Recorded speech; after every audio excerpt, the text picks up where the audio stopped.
Hello friends, and welcome.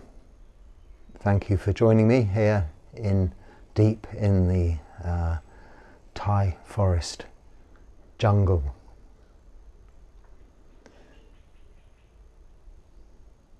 Hopefully you can hear some, here we go, some sounds of nature.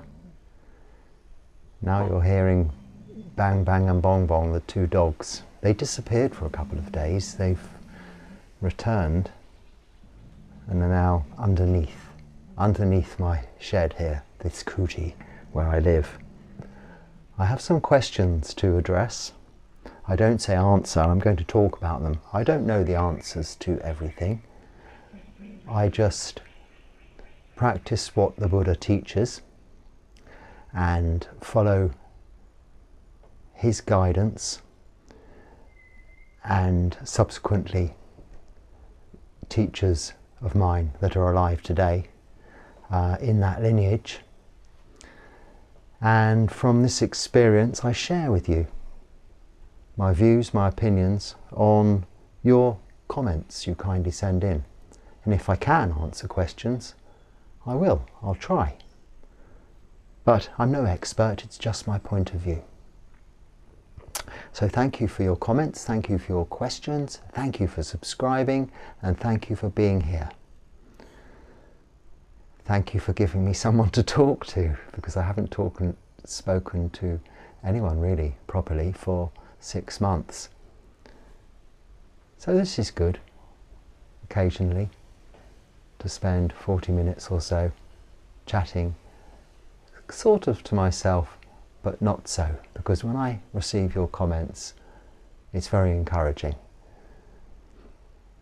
So thank you for that. Anumodana, as we say. I'll get on with the first question now. Oh, I should have done this before I sat down.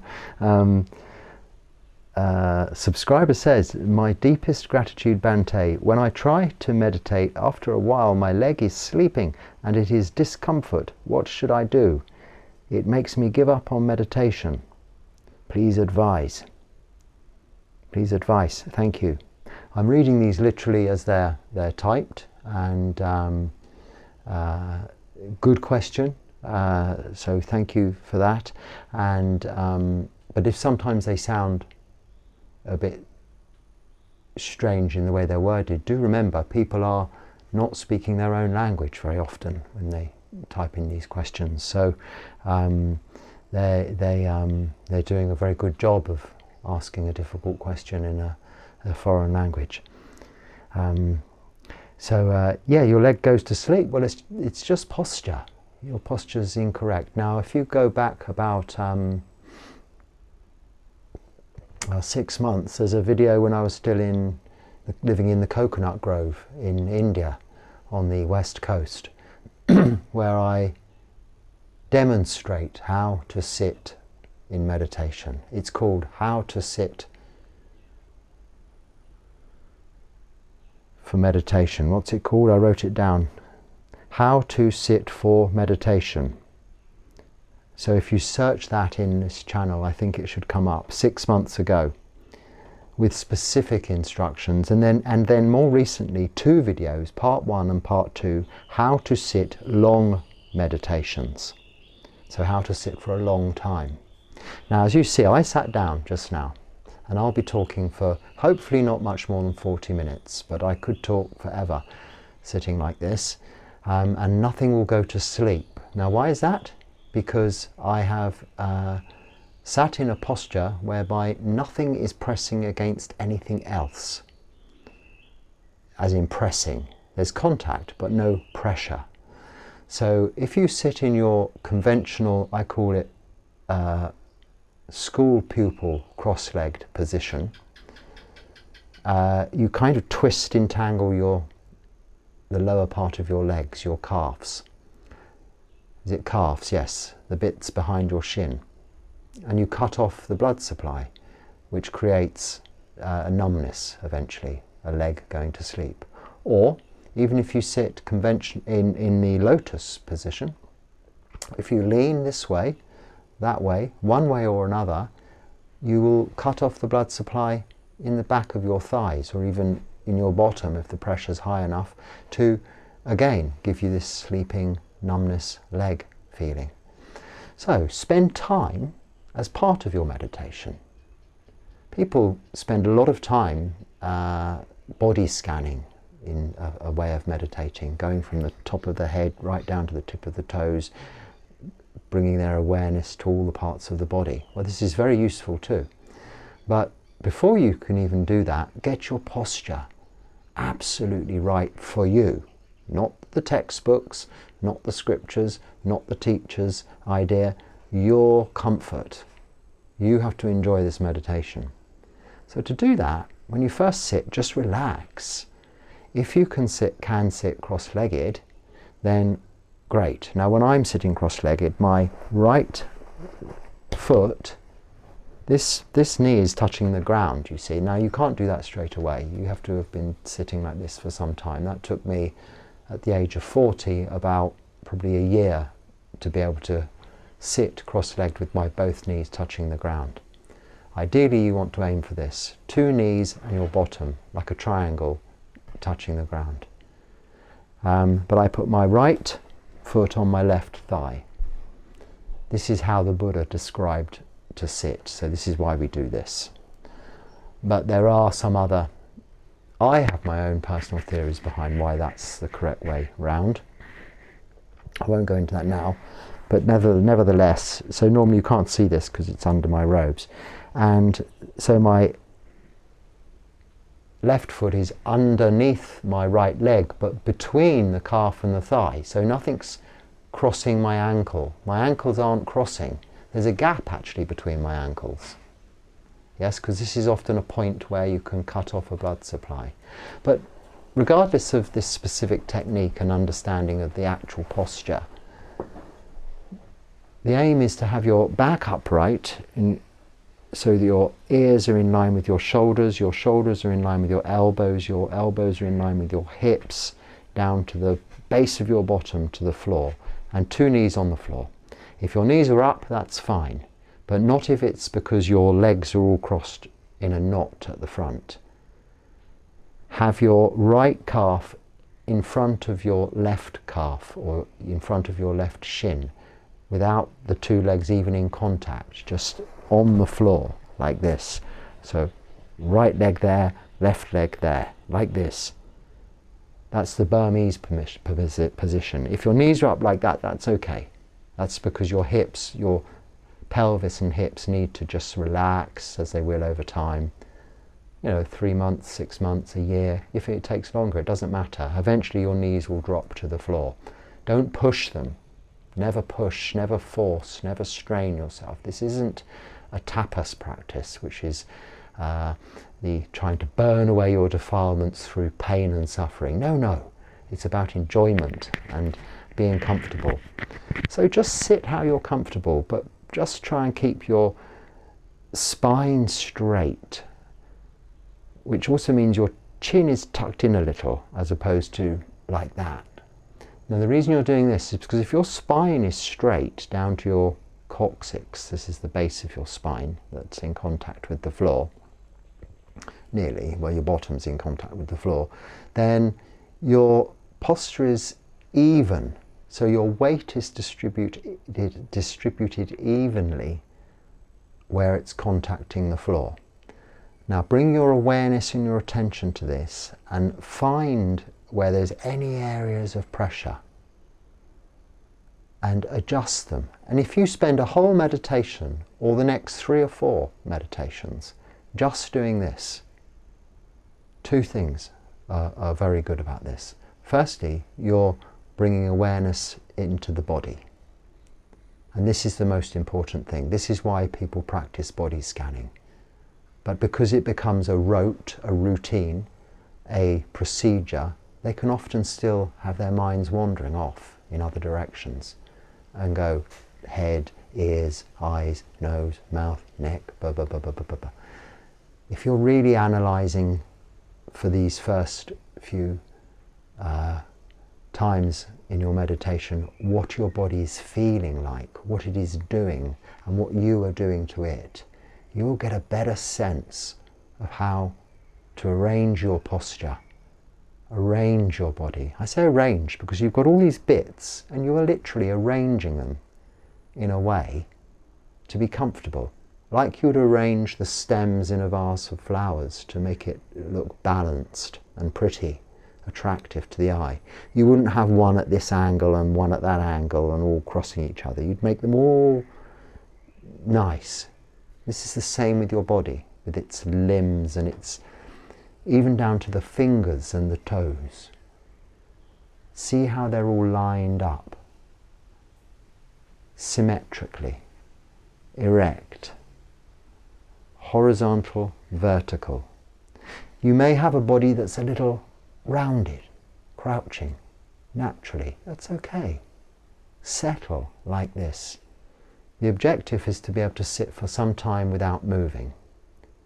Now I have moved a little because I was just demonstrating, but essentially my position has not altered since I sat down, and doesn't if you look at these videos, however long I talk for.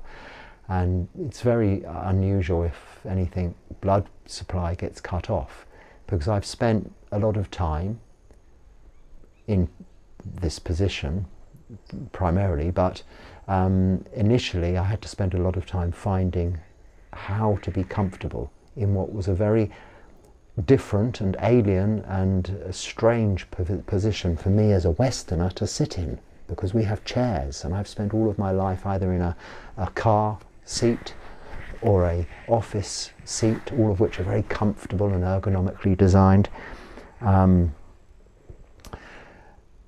Sofas at home, comfortable, big, luxurious beds, which are all things prohibited from monks.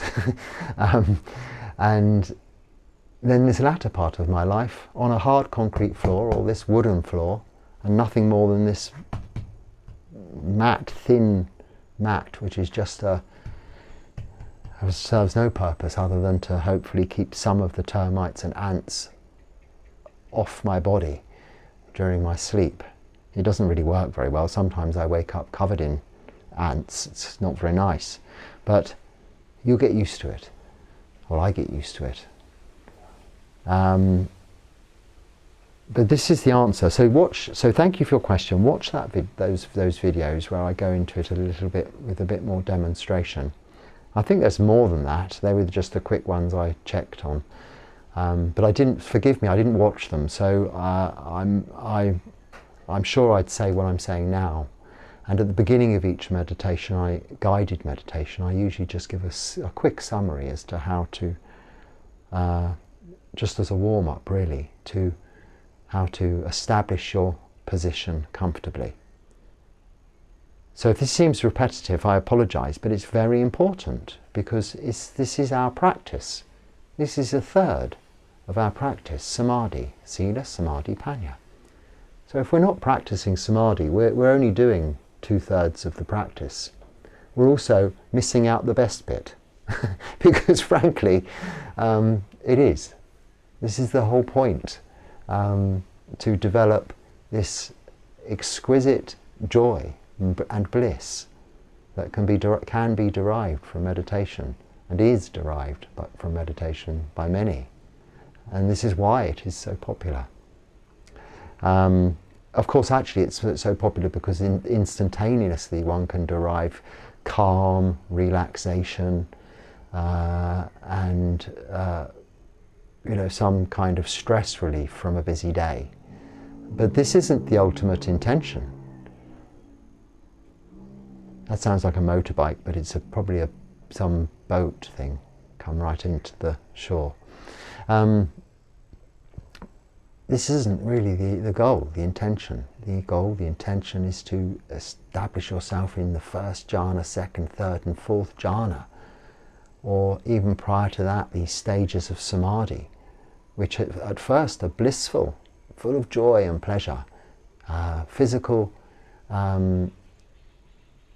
pleasure and mental, physical rapture and mental joy, we call piti and sukha, that really make you keep coming back to it. But even eventually that dissipates to be replaced by something far more liberating, far more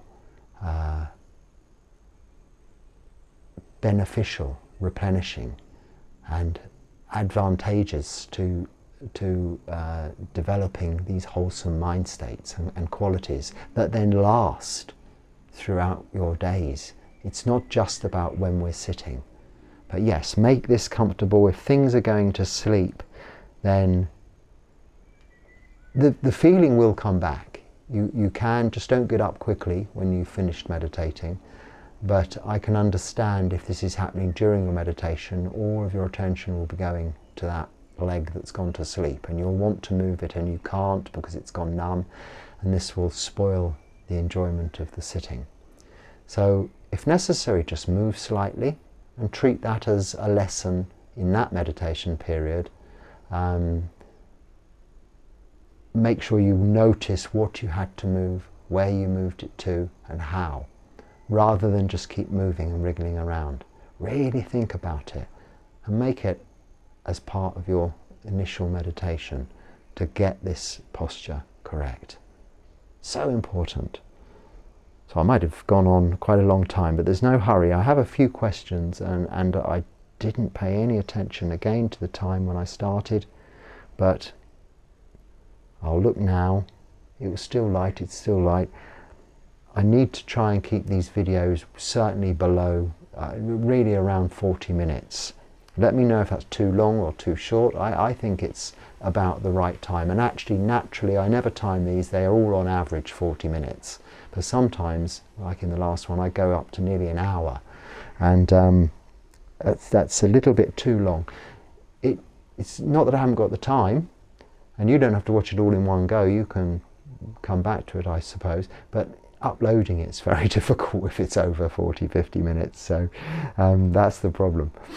But I do think it's a bit too much for anyone to sit and watch anything like this. To get someone's attention for 10 minutes is difficult these days. Let's face it, 10 seconds isn't that easy, which is why you have all these very short videos on YouTube and things.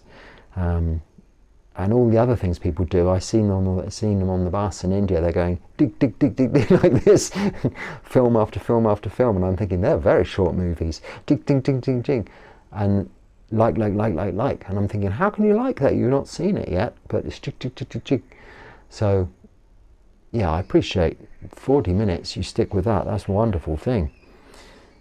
This is kind of a different subscriber, but the subscriber says, how do I relax my eyes? Whenever I try to meditate, I find myself squinting my eyes. How do I mitigate this behavior? Thank you. Well, this is much the same also as some people could develop headaches when they first start to meditate because their temples and their forehead frowns. This is all about the frown. You know that silly expression, turn that frown upside down. That's saying, rather than frowning, smile, because smiling uses less muscles than frown. An angry face takes something like twice as many muscles as a happy, smiley face. And if you just do that artificially, however you're feeling, make your face angry and then make your face all smiley and happy, or sort of Mona Lisa enigmatic. I should have said the Buddha enigmatic.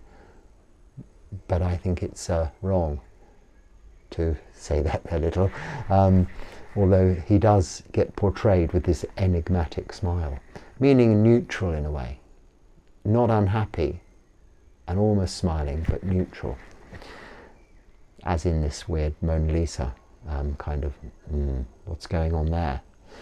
This face is what we're aiming for in meditation. Not because it doesn't matter what you look like, but this is how you can help yourself to relax. So, like this, you just, and I will come directly to answering a question with regards to the eyes, but this is overall part of the face. So, relax your face. Because when you relax your face, your entire body will follow and relax too. So begin with bringing your attention to your eyes and notice the tiny muscles surrounding your eyes and the tension that is there. And just allow for a moment it to settle and relax. If you imagine your fists clenched tightly, like your eyes squinting, and then you let go, the same, your eyes relaxing too. And notice the temples, the upper cheeks, and your jaw relaxing too. This is relaxing your face, and this will relax your body, and this will bring about comfort. And often in guided meditation, I repeat, relax your face. And when I say relax your face, I mean find the tension in your face. It could be in just one eye, both, the jaw, you could be biting. It could be just the ears, behind the ears, the temples, or the upper cheeks. Release, let go, relax, let that tension dissipate, soften, and feel the relief, feel the comfort behind that simple process of letting go. It's also a good analogy for what you're doing in meditation. You're letting go of attachment to all of your cravings, all of the things you think you need but you don't, you really just want or cling on to. Release and let go. Now, if you bring this to your face all of the time, remind yourself, even with a mantra, relax my face, in any situation throughout your day where things are tense, breathe in through your nose and say to yourself in your mind, relax my face. Now, not only will your whole body relax too, your mind will become more focused, more calm. You will be able to concentrate. Next time you're applying concentration to a task, I can't think of an example other than one when I was once, a long time ago, playing a game of pool. This is like with the balls and the long stick with my brother. And I've just learnt this technique of relaxation. And I'm not very good at pool. But I said to him, watch this. I said, if I relax my face, I'll be able to take this shot and the ball will go down the little hole. And he laughed, and his wife laughed. I think it was his girlfriend then. And I said, no, seriously.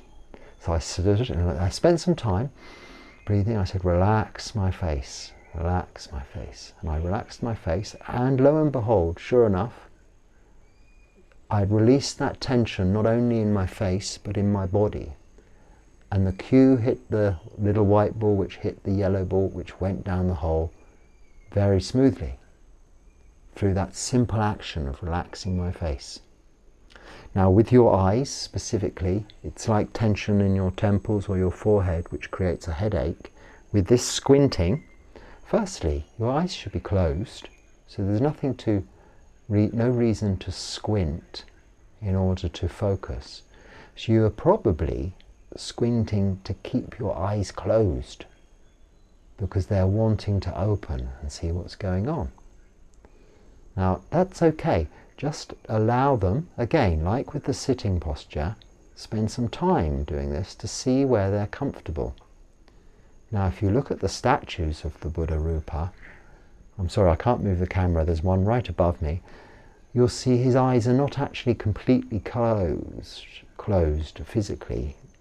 The eyelids are over the pupils, so he cannot see, but his eyes are just slightly open. They're not tightly shut, screwed shut like this. So some light may be getting in. That's okay. Light comes through the eyelids anyway. So there's no need to squint your eyes shut. Just allow those to relax and be shut. If they're slightly open, this is okay. But remember to not be looking around with whatever you may be able to see, but just to have your vision directed a few feet, a couple of meters in front of you, towards the floor, wherever the eyes settle naturally, but ideally closed, but not squeezed tight. And then it's just practice. All of these things are just practice. Regularly doing this each morning, each evening, beginning with, say, 20 minutes each day. You've got time, get up an hour earlier, or even half an hour earlier. You've got 20 minutes then. Go to sleep half an hour later. You've got 20 minutes then to meditate at the beginning and at the end of your day. Not forgetting the all-important reflection I should remind you about at the end of your day. Just reflecting on how the day has gone. Have you kept sila, moral virtue? Did you have the opportunity to practice meditation? Were you mindful throughout your day? Were you practicing mindfulness? And how is your wisdom developing as a result of that? How is your mind feeling? Is it starting to become more thoughtful, more wise?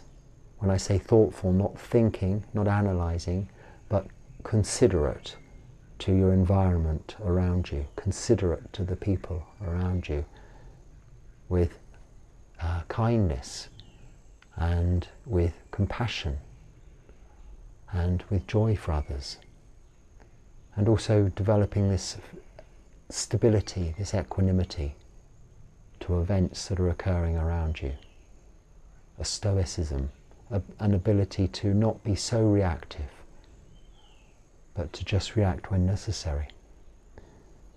Reflect on this before your evening meditation, and then put the day behind you. It's gone, it's finished.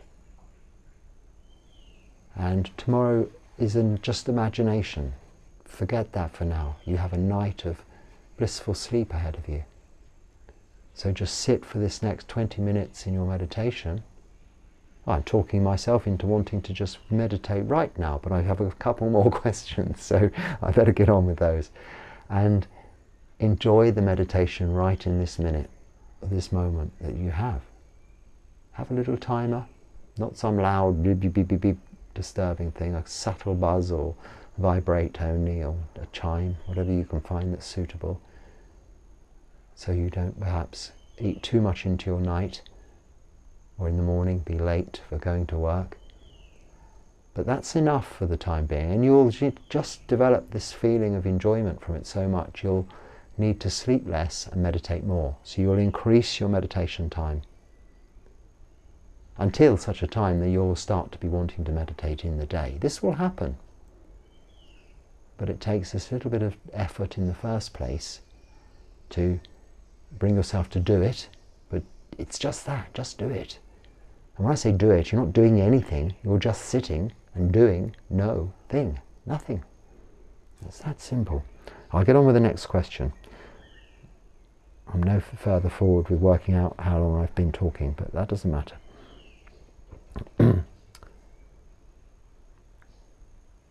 Okay, I'm going to I'll skip that question because it could lead, it's a short question, a very good question. I'll save that for next time possibly, because it's a whole subject to talk about, and I think it relates to one of the other questions I had on here as well. Well, I've got termites now, or ants, on this phone. They like the light, you see. Even though I have it on dark mode for that reason. They don't seem to go for that light over there, but there we go. Anyway, in Buddhism, oh no. Does breath meditating help my mind to sharpen? No, help my mind to be sharper. Does breath meditating help my mind to be sharper. So it seems I'm picking questions about meditation. That's not intentional. It's good though, because we'll just stick to these questions about meditation. Maybe they're leading on from the guided meditation. I don't know, but anyway, I'm not sure how long these questions have been around. Yes, so Anapanasati is mindfulness of the breath, Pali for mindfulness of the breath. And this is what the Buddha taught. This was the main form of meditation he taught in the Anapanasati Sutta. It's also, we chant that in our temples here. In Thailand, our chanting is very interesting for me, because in a monastery which is really just people whom are practicing full time, as opposed to people visiting just for the evening or morning chanting, the people here are the nuns or mei-chis that come to the temple, and other ladies who are staying there on the anyone living in a monastery is on the 8 precepts, and they're just here to practice and do nothing else. Not work, not study, not gossip, sampapalapa. That came up in one of our chanting this evening, the word sampapalapa, which means idle chit-chat, and it always amuses me. And it did, it made me laugh in the chanting. In our reflection, this is what I was going to say, our chanting is very interesting, because the chanting's all the monks chanting. Now in other temples that I stay, in the UK and also in India, we rarely chant those chants, because they're not really necessarily appropriate to the lay people that are just visiting. But I think they are, because, for instance, the Noble Eightfold Path chant is your practice. So it's not just applicable to people on the 8 precepts and monks and nuns or people living in the monastery. And you know, it goes into right speech, including refraining from sampapalapa, which makes me laugh a little. But this is Buddhism. It's about happiness. So if you're laughing, it means that you're content. Because laughing is a sort of an outward sign of your happiness, but happiness is coming from contentment. And yes, I think most of the time I am very content. So when little things bother you, like ants or termites, or snakes killing or geckos, or painful feet, you know, these are just so insignificant compared to the joy and pleasure one gets from the practice. And you too, as lay people, through this practice of meditation. But that has to be based on the firm, solid foundations of sila, moral virtue, just those 5 precepts. Because without those, meditation is very difficult. Why? Because those 5 hindrances I mentioned in the guided meditation, the 5 hindrances will be very difficult to overcome if you've broken the precepts. This is how everything interweaves together in these teachings. Keep the precepts, 5 precepts, the 5 hindrances will be reduced if not diminished. I won't go into all of the ins and outs as to why that is, but if you just think of it, no killing, stealing, sexual misconduct, lying or taking of intoxicants will, in effect, reduce sensual desire, reduce ill will, reduce tiredness, reduce restlessness and worry, and reduce doubt. Yes, so 5 and 5, easy to remember. This is the way to succeed in developing samadhi through all of the stages of samadhi into the jhanas. 5 precepts and reduction, elimination, eradication of 5 hindrances. Just that. So does breath meditating help me to sharpen my mind? Yes, because the Buddha taught this, to just bring your attention to one meditation object, and the very best meditation object there is the breath. Because not only is it always with you, whatever you're doing, you can bring your awareness, your attention to the breath. But in meditation, by observing the breath, it is in itself quite interesting. It's indicative of all that's going on in your mind and your body. You observe, as the Buddha taught, is the breath long, short, deep, shallow, fast, slow. And these qualities of the breath, observed, give you insight as to the state of your mind and how your body is feeling. And as your body begins to settle and relax, and your mind begins to settle and become calm, the breath will reduce, slow down, become more shallow, eventually almost disappearing. A meditation object that fades so subtly into the background that you're able to develop these feelings of rapture and joy, sukha and piti, piti and sukha,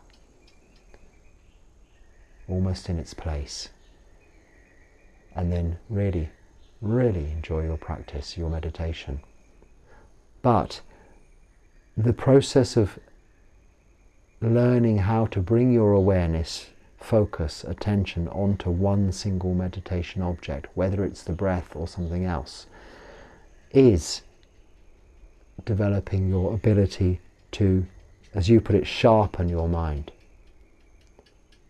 which is developing the ability to become one-pointed in your mind's focus onto one object. Because before you can do this, you cannot develop even the first stages of samadhi. And that is a state of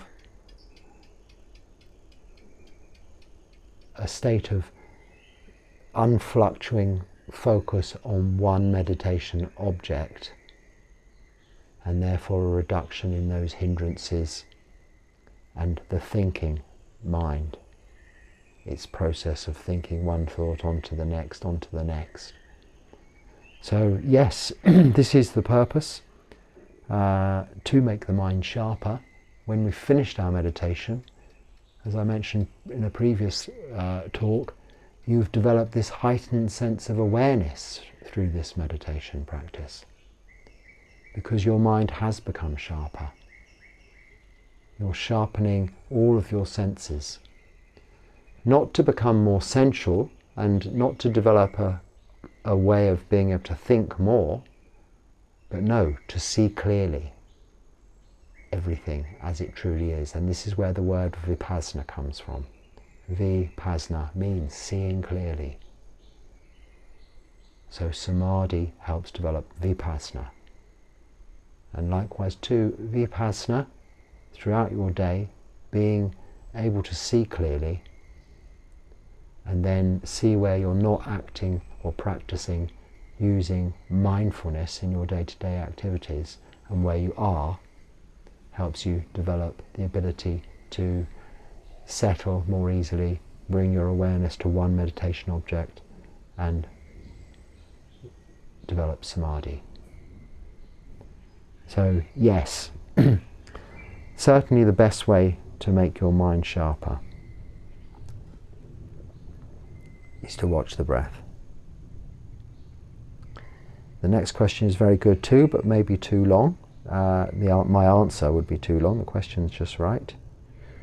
Oh, this is a quick one to deal with. Not deal with, answer, because it's a good question. What do you think is a good path that lacks greed but isn't directly becoming a monk? So I think we all know the answer to that. The clue is in the question.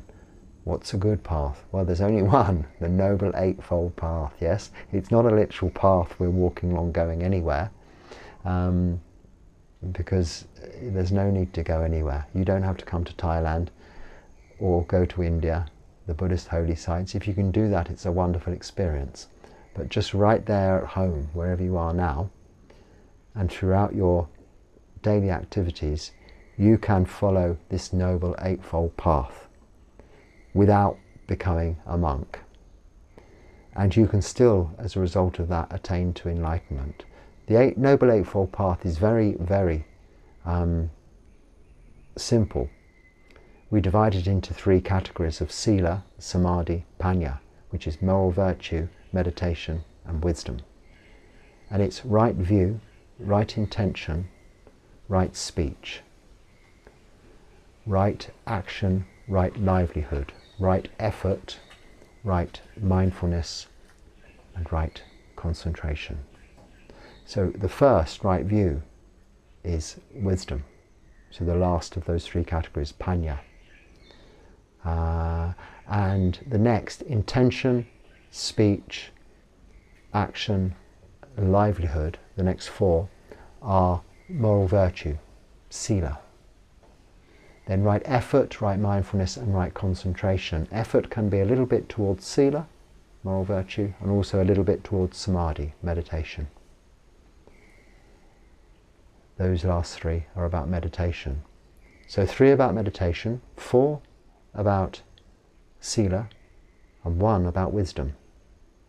Now, why is it like that? Because wisdom will develop as a result of samadhi, or meditation, those 3. Right effort, right mindfulness, and right samadhi. And those 3 will develop as a result of right sila, the 4. Right intention, right speech, right action, and right livelihood. And this is fresh in my mind because we've just been chanting this, okay, in Pali, but I know these words in Pali. So it's useful to make that chant regularly, to do that chant regularly, because it keeps that path fresh in your mind, even if you're not a monk. So just repeating to yourself, Wikipedia it, Google, and look on Wikipedia, the Noble Eightfold Path, learn it, as well as the Four Noble Truths. Right view is the Four Noble Truths, knowing that. Not intellectually, but knowing this is the truth, unequivocally. And the characteristics of existence, anicca, impermanence, dukkha, unsatisfactoriness, and anatta, out of your control, not self. So that is the path, yes. Do you think there is a good path? Certainly is. That lacks greed, because you will develop this wisdom which allows you to, liberates you from, frees you from greed, the one you mentioned, but also aversion, hatred, and delusion, which is ignorance, confusion. So they're the 3 root defilements, the 3 root causes of the suffering, as mentioned in Suffering, Cause of Suffering. They are the causes. Can be summed up in one word, desire. Really, desire is the cause of suffering. Craving. Right. That's a good question, but very, very long question, and the answer would be quite long. Thank you very much, Bhante. Buddhist practitioner. I'm going to take this as the last question, and I'm guessing we're at half an hour, maybe 40 minutes already. But thank you very much, Bhante. As a Buddhist practitioner, sometimes I get criticized as being too extreme when I practice celibacy and an hour minimum of meditation daily. Do you have any suggestions for dealing with this kind of criticism? Thank you. Yes, well, first, anumodana, which means good. It also kind of means thank you, but it means sadhu, sadhu, sadhu, wonderful, wonderful, wonderful. And anumodana, rejoicing in the fact that you're meditating for a minimum of an hour a day. That's a wonderful thing. And if a lay person practicing celibacy from time to time is not a bad thing either. This is all conducive to wholesome mind states. Now you know that. Nobody else needs to know that. And that's how you deal with it.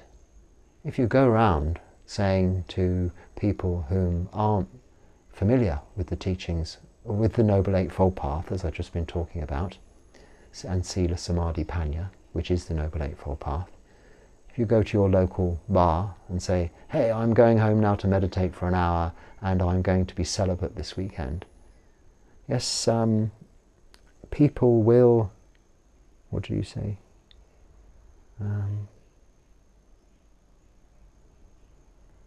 Yes, criticize you for being too extreme because they're not used to it. They're not following the Noble Eightfold Path. They're not meditating at all and they never practice celibacy. So, but you don't need to share that with anyone, do you? So you're asking me for, do you have any suggestions for dealing with this kind of criticism? Don't cause it in the first place. There's no need for you to tell anybody that you practice celibacy and that you meditate for a minimum of 1 hour a day.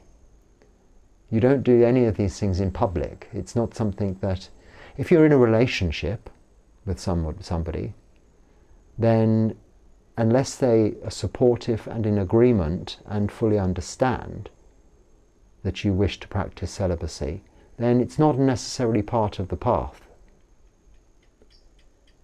It's not in Sila. There's, the third precept is refrain from sexual misconduct, not refrain from sexual activity. That only becomes necessary when you take the 8 precepts, which you may be doing regularly on the Uposatha days, as many Buddhists do. But then your partner, your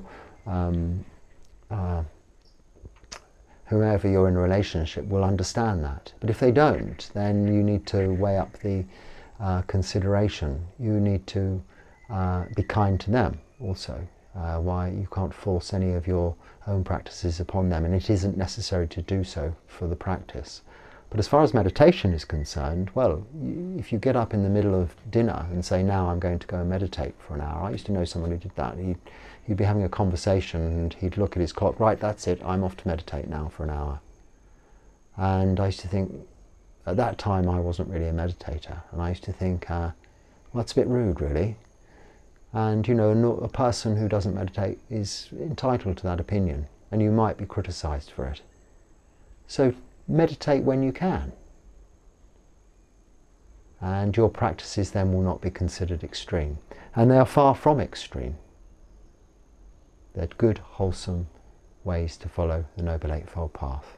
So I hope that makes sense, and a few more questions yet, which we'll get to in due course. I hope that those answers help and are useful, and if there's anything there that is, please use it. If not, you can just forget about it.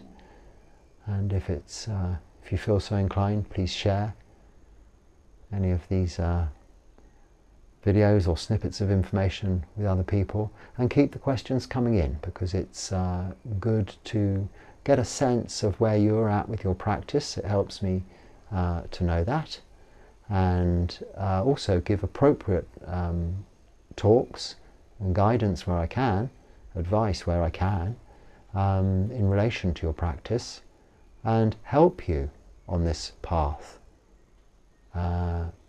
Help you to join me on this path as a lay person, accompanying a monk in what is our common goal, to become free from suffering in this lifetime, and ultimately happily follow this path towards Nibbana.